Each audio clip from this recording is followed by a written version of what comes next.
Vous êtes sûrement en train de m'écouter dans la classe aujourd'hui. Je veux juste vous dire, moi, j'ai terminé mon école secondaire, ça fait vraiment en 1984, avant l'Internet, avant les téléphones mobiles, avant une multiplication de postes puis de streaming.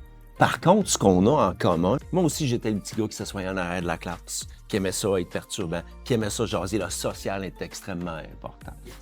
Puis, loin de nous de comprendre, à l'âge que vous avez, que vous êtes en secondaire 2, 3, 4, 5, ou vous débutez en secondaire 1, que la réussite, c'est pas quelque chose qui se fait vite. Et puis, la réussite ne se mesure pas uniquement non plus dans le succès. Ce que je veux dire, c'est si j'ai envie d'être un bon joueur de hockey ou un bon violoniste, ça va me prendre du temps. Il y a un facteur motivation là-dedans, ça me tente dessus. Mais ce qui va vous emmener loin, c'est cette persévérance-là. Le mot que nos parents nous disent qu'on ne veut pas entendre, la discipline. Et si vous êtes capable d'ajouter un petit peu de discipline en cachette dans vos affaires, dans le but de poursuivre ces efforts-là, je le sais que vous m'entendez et vous le savez que ça va finir par payer.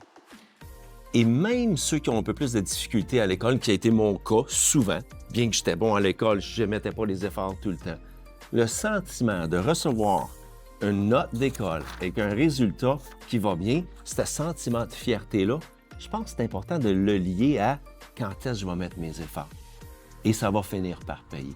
Ça va finir par payer par ce sentiment-là de fierté, où ce que je sens que je peux juste me sortir bomber le torse un peu et être plus fier, de rentrer à la maison avec ce sentiment-là de dire « Bien, ma mère, mon père vont être contents, mon grand frère va être fier de moi. » Ça va toujours payer dans la vie. La réussite scolaire, c'est pas juste un bon résultat aussi. Ça se mesure pas nécessairement par des victoires, un premier de classe. Ça se mesure aussi par la personne qui est capable de se forcer constamment. De dire, moi, si je réussis à un C+, un C-, dans les 70, puis je ne sais pas si vos notes sont toujours de la même façon. Si les notes sont différentes, demandez au prof, elle va vous le dire, elle va peser sur pause, elle va vous le dire. Mais voici ce qui est important, l'effort que j'y mets. Parce que quelqu'un, un garçon, une fille, un adulte, un parent, un grand-père, un travailleur, qui met un effort constant, va toujours réussir d'aller loin dans la vie.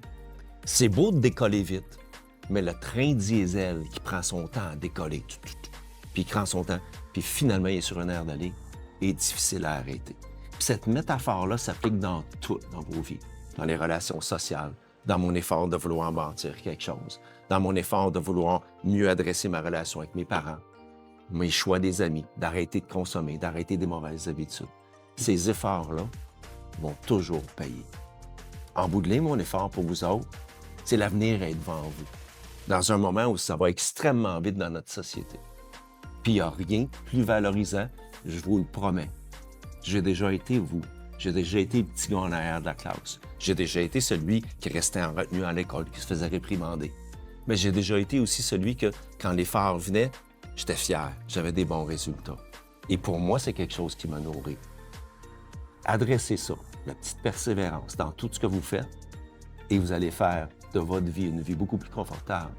Mais vous allez également contribuer à la société, à votre famille, puis à votre avenir. Moi, mon nom, c'est Patrick, et je vous souhaite d'être heureux dans vos cours, dans votre école, et je vous invite à continuer à persévérer.